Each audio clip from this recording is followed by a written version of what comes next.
Buenos días mi gente. Miren señores, yo voy a hacer este video. Esto no es un video como lo que andan en las redes, que son videos falsos, no, miren. Yo voy a hacer este video, miren esto, miren. ¿Ustedes creen que es posible que ustedes manteniendo un gato y dándole a ese gato todo lo que él requiere, lo que es pollo, carne de pollo, carne de res y toda la vaina, y que para que mate los ratones? Miren cómo usted se desgraciado ahí. Miren esta vaina, miren. ¿Ustedes vieron eso? Él tenía la pata encima. Miren eso. Él está como que no ha pasado nada. Como que no es con él. Miren eso, miren. Miren esa vaina, señores, miren. Miren.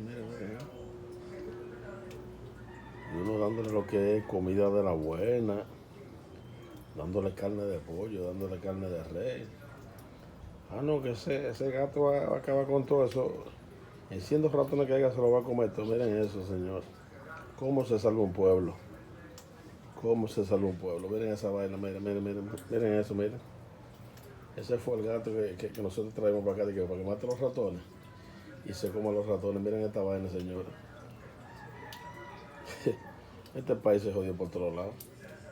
Este país está jodido de arriba abajo.